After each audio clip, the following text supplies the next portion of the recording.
더마카와 함께 시선집중의 문을 열겠습니다. 어서 오세요. 네, 안녕하세요. 더마카입니다. 김대현 님이 하루의 시작은 제이비와 더마카와 함께 해야죠. 뉴스에 나오는 정보들의 출처를 시민들이 원클릭으로 찾아보는 쉬운 공간이 있었으면 좋겠습니다. 무슨 얘기냐면 링크가 하나 있어가지고 거기 들어가면 보건복지부, 기재부 뭐 등등등 여러 부처들에 나오는 그 뉴스에 나오는 정보들의 출처를 좀 볼 수 있으면 좋겠다. 이런 얘기를 하시면서 일반 시민들은 매일의 일상을 살아가기도 힘드니까요 라고 해주셨는데 링크하면 또 JB 최근에 조금 뭐 두려움이 생기셨죠? 왜 또 그걸 그렇게 연결짓나 이 사람아. 지금 아니, 스미싱 당한 거 또 왜 자꾸 환기시키냐고. 어제 인터뷰가 아주 유익했다는 피드백이 있었습니다. 왜냐하면 스미싱 당하면 어떻게 해야 되는지 몰랐는데 JB도 당했다고 하니 약간 위안도 되면서 어떻게 해야 될지 배웠다. 좋은 인터뷰였다. 아니 그리고 또 왜 제목은 또 그렇게 달아요? 김종배도 당했다. 우리 제작진이 지금 뭐 안 팁니까 저? 네? 아니 그게 아니고 널리 알려야 사람들이 오? 나도 당할 수 있구나라고 생각해서 이렇게 할 수 있으니까요. 효과죠, 효과를 노리는 거고요. 저 목소리에서 이렇게 깨소금 기운이 이렇게 느껴지냐? 제 목소리가 원래 달콤합니다. 고소하고. 클라우디아님, 초등학교 6학년, 1학년 아이들의 개학날입니다. 아침 8시 이후에 고요한 아침을 맞을 생각을 하니 씩 웃음도 나지만 혼자 보내는 아침이 왠지 쓸쓸하기도 합니다. 오늘은 시선집중을 들으면서 쓸쓸함 퇴치해볼게요. 씩 웃었다에 방점을 찍어야 될 것 같은데. 거기에 밑줄 쳐야 될 것 같아요. 짐 털었다 이거죠. 네. 축하드립니다. 6989님, 1시간 늦잠 자서 열차 놓칠까 싶어서 제대로 씻지도 못하고 오랜만에 뛰어서 겨우 탔습니다. 등에 땀이 흥건하지만 열차 안에서 땀 식히며 오늘도 잘 듣겠습니다. 기차 타고 출퇴근하시나 보다. 그러게요. 어디시길래. 그러니까요. 혹시 세종이신가? 그래도 아침에 세입하셨네요. 축하드립니다. 네. 그리고 2853님, 냉동 추위가 계속되고 있습니다. 이럴 때는 따뜻한 방송이 필요합니다. JB 오늘도 행복한 날 되십시오. 보령에서 할미 애청자가 라고 해주셨네요. 그 기대어서 저희는 따뜻한 거 갖고 만족 못하고 열받게 해드릴게요. 왜? 네, 그리고 여러분의 따뜻함을 채워줄 커피 쿠폰도 PD가 준비하고 있다고 합니다. 네. 자, 그러면 어떤 뉴스들이 준비되어 있는지 본격적으로 시작해 보겠습니다. JB타임즈 오늘 주목할 첫 번째 뉴스 어떤 건가요? 기자들은 역시 집요했습니다. 어제 출근하는 한동훈 비대위원장에게 김건희 리스크 관련 입장이 바뀌었느냐고 또 물어봤습니다. 한동훈 위원장의 대답은 이랬습니다. 들어보시죠. 그 여사 리스크 관련해서 입장이 변했을 부분이요. 제 생각은 이미 충분히 말씀드렸습니다. 그러면 여사님의 사과 내지는 직접 입장 표명이 필요하다고 보시는지 궁금합니다. 제가 지금까지 말씀드려온 것에 대해서 제가 더 말씀드리지는 않겠습니다. 네, 역시 예상대로 무건 모드에 돌입했다. 이렇게 봐야 되지 않겠습니까? 하지만 무건도 하나의 메시지일 수 있습니다. 특히 다른 사람의 발언과 비교되면 그렇게 됩니다. 자, 한번 비교를 해봅시다. 국민의힘의 김웅 의원이 어제 CBS에 나가서 이런 말을 했습니다. 들어보시죠.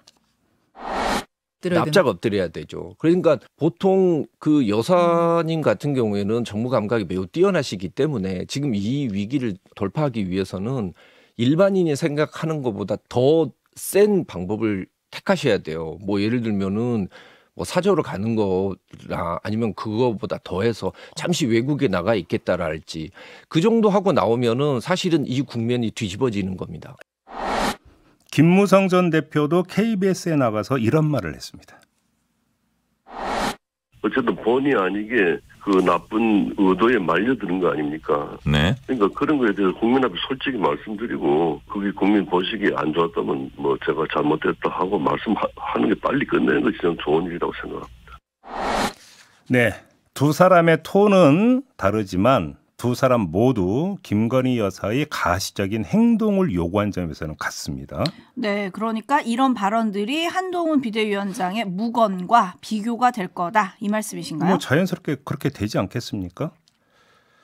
그러니 우리도 한번 비교를 해봅시다. 되돌아보죠. 한동훈 위원장이 김건희 리스크에 대해서 김웅 의원 수준의 주장은 고사하고 김무성 전 대표 수준의 주장이라도 한 적이 있습니까? 그저 국민 눈높이 이거 한마디 했을 뿐 아닙니까? 네? 반면에 김경률 비대위원은 한마디 했다고 뭐 이렇게 이야기할 수 있겠죠. 네. 김건희 여사의 사과가 필요하다고 했으니까. 그러니까 이심전심 뭐 여기에 한동훈 위원장의 생각이 담긴 거 아니냐. 사실 언론은 이렇게 간주하고 기사화하고 있는 거죠. 그렇죠? 네. 근데 이거는 언론의 간주입니다.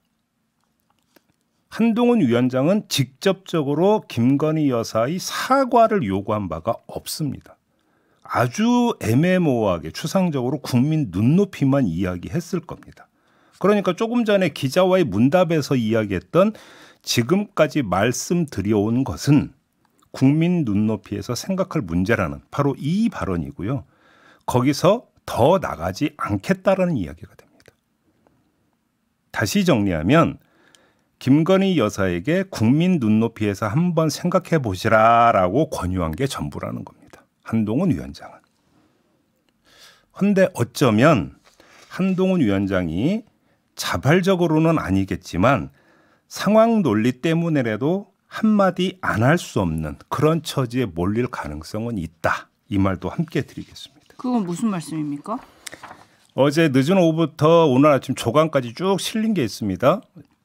윤석열 대통령이 신년 기자회견을 하지 않고 한 언론사와 대담을 할 수도 있다라는 이야기가 나온 바가 있지 않습니까? 네. 이런 형식을 빌려서 윤석열 대통령이 김건희 여사를 둘러싼 논란에 대해 직접 설명하는 쪽으로 방향을 잡았다라는 보도가 어제 늦은 오후부터 나오기 시작했습니다.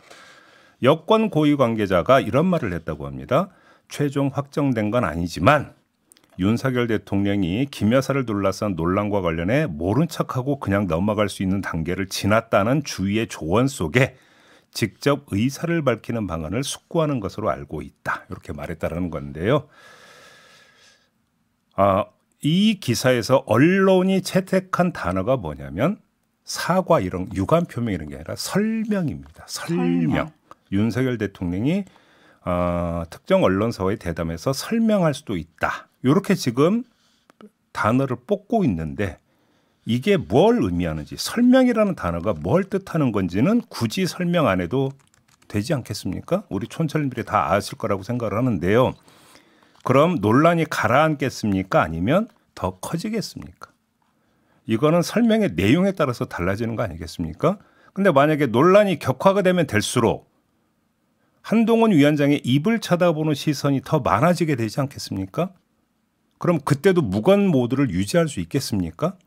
그래서 제가 조금 전에 상황 논리에 밀려서 무건이 깨질 수도 있다. 이 말씀을 드렸던 겁니다.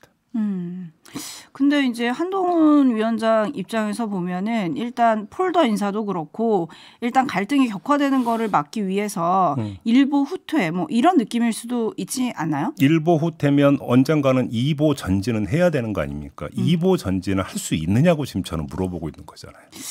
네, 어떨지. 왜냐하면 또 어제 이런 기사도 있었거든요. 대담 전에 대통령이 한 방송사와 신년 대담을 할 건데 그 전에 한동훈 비대위원장과 다시 회동을 추진하는 것도 검토 중이다. 이런 얘기도 있었어요. 여기서 바로 봐야 되는 거 그럼 왜 먼저 회동을 추진할까? 그러니까요. 관련해서 대통령실 고위 관계자가 어떤 말을 했냐면 일단 현안들을 정리해야 한다라고 말을 했습니다. 현안들을 정리한다는 걸 어떻게 의역을 할 수 있겠습니까? 입장을 정리하고 공유한다라도 해석할 수 있는 거 아니겠습니까? 그렇죠? 따라서 그러면 윤석열 대통령이 언론사와의 대담을 통해서 이른바 설명을 한 다음에 한동훈 위원장이 거기에 대해서 이견을 제시하는 어떤 상황을 미리 막으려고 한다라고도 해석할 수 있는 거 아니겠습니까? 사전 회동이라는 그 자리의 목적을 그렇게도 해석할 여지가 있는 거 아닌가요? 다른 말 안 나오게. 다시 말해서 당장 간에 또 파열음 나오지 않게 미리 단속한다. 이 차원으로 해석할 수 있잖아요. 그렇게 되면. 과연 한동훈 위원장이 어떻게 대응할지가 좀 궁금해지는데요. 촌철님들의 반응 잠깐 전해드리겠습니다. 서해고고학 야장님 말을 안 한다고 모르고 있는 게 아닙니다. 라고 보내주셨고요. 강상규님은 근데 사과가 자꾸 이슈가 되는 게 맞나요? 라고 해주셨어요. 비슷한 의견들이 좀 많으신데 특검은 어떻게 되는 거냐 뭐 이런 얘기 물어보시는 분들도 여러 차례 많고요. 이 자리에서 말씀을 드린 바가 있습니다. 사과는 문제를 푸는 본질이 아니라는 점은 여러 차례 말씀을 드린 바가 있습니다. 네, 그리고 꿈꾸는 소녀님, 국민 눈높이를 낮게 보시면 큰 코 다칩니다. 라는 네. 의견도 보내주셨는데요. 네, 근데 이제 왜 신년 기자회견을 하는 게 아니라 하나의 방송국을 골라서 대담을 하느냐. 사실 이것도 저희가 이 자리에서 얘기한 적은 있었잖아요. 그렇습니다. 네, 왜 그러는 거냐는 촌철님들의 질문도 있긴 합니다. 네, 그거는 보고 나서 한번 평해 봅시다. 네, JB타임즈 다음 주목할 뉴스는 오디오로 먼저 만나보시죠. 지난 2019년 9월 유석춘 전 연세대 교수는 사회학 강의 도중 일제강점기 위안부 강제동원에 대한 질문을 받았습니다. 류 전 교수는 지금의 매춘 산업과 비슷하다. 매춘을 하는 이유는 살기 어려워서라며 이렇게 답했습니다. 직접적인 가해자가 이분이 아니니까 매출의 이중입니다. 4년 넘는 재판 끝에 법원은 류 전 교수를 처벌할 수 없다며 무죄를 선고했습니다. 재판부는 헌법이 보장하는 학문의 자유는 최소한만 제한해야 한다고 밝혔습니다. 다만 류 전 교수 주장이 통념에 어긋나고 비유도 부적절하다고 판결문에 적시했습니다. 위안부 할머니들이 돈 벌러 간 분들이라는 얘기한 게 잘못됐다고 언론이 난리를 쳤잖아요. 근데 무죄가 나온 거 아니에요 지금. 어려운 삶을 사셔서 저도 굉장히 동정적으로 생각해요. 역사적 사실에 자기들의 경험을 그렇게 함부로 막 포장을 너무 심하게 했다고 생각해요. 불편하더라도 진실은 진실로 받아들여야 되지 않나. 제 생각이고요. 허위 사실이 아니라는 얘기를 해줘서 굉장히 다행으로 생각합니다. 법원은 지원단체가 위안부 피해자들에게 허위 증언을 시켰다는 발언은 유죄라고 보고 류 전 교수에게 벌금 200만 원을 선고했습니다. 네, 법원이 무죄 판단을 내렸던 그 근거를 좀 살펴봐야 되는데요. 네. 그 근거를 살펴보기 전에 지금 뉴스 리포트를 듣다가 불현듯 떠오른 게 하나 있어서 이거부터 말씀을 드리겠는데 유석춘 교수가 그러니까 조금 전에 했던 말 중에 역사적 사실에 자기들의 경험을 그렇게 함부로 포장을 너무 심하게 했다고 생각해요라고 지금 이야기했죠. 했어요. 위안부 할머니들을 상대로. 네. 이것도 문제될 수 있습니다. 이 발언도 지금 이거는 학문적 표현의 영역에 들어가는 거 아니죠. 이 발언은. 그러면 학문의 자유 영역에 들어가니까 유죄를 때릴 수 없다는 말은 성립 안 되겠죠. 갑자기 든 생각이고요. 어제 법원의 판단, 무죄 판단의 근거를 한번 세 가지로 나눠서 지금부터 말씀을 드려보겠습니다. 첫 번째, 학문의 자유는 최소한의 제한에 그쳐야 된다. 폭넓게 인정해 줘야 된다. 원론은 동의하겠습니다. 그런데 유석춘 교수가 수업 도중에 했던 발언이 학문성과의 발표의 과정입니까? 그다음에 학문적 주장의 어떤 내용입니까? 학자가 얘기한다고 그게 학문의 어떤 표현이 아니에요. 학문 활동이 되기 위해서는 학문으로서 인정받을 수 있는 충분한 근거를 가지고 이론적 정합성을 가지고 제기할 때 그게 학문의 영역에 포함이 되는 거고 그렇게 인정을 받는 겁니다. 학생 질문에 대답한 그 자체가 강단에서 교수가 이야기했다고 모든 게 학문의 자유가 되어버리면 대학교는요 치외복권지대가 돼버려요. 이건 말이 안 된다라는 점을 일단 첫 번째 말씀을 드리고 두 번째 해당 발언이 피해자 개개인에 관한 구체적인 사실이 아니라는 점 이 점도 들었습니다. 이런 비슷한 류의 판결은 종종 나옵니다. 예를 들어서 국회의원은 모두 거짓말쟁이다. 이렇게 발언하면 이게 국회의원에 대한 명예훼손이냐. 아니다라는 판결 나올 수 있습니다. 그럼 비스무리한 판결 있었던 거 저도 기억이 나는 건데요. 근데 제가 한번 이렇게 여쭤보겠습니다. 지금 살아계신 위안부 할머니가 몇 분이나 되십니까? 네? 이 말로 가름하겠습니다. 마지막. 대학 강의 중 토론에서 밝힌 내용이다. 요즘도 무죄 판단의 근거더라고요. 이게 뭐냐면 명예훼손이 성립이 되기 위한 요건 가운데 하나가 뭐냐면 공연성이라는 게 있어요. 공공연하게 표현을 해야만이 그게 성립이 된다는 겁니다. 다시 말해서 다수의 무작위 대중을 상대로 그런 발언을 하면 명예훼손이 되지만 두세 사람이 예를 들어서 술집에서 속닥속닥 되면서 남 뒷담화한 거 가지고는 명예훼손 성립이 안 된다. 공공연하게 퍼뜨리는 행위라고 볼 수 없다.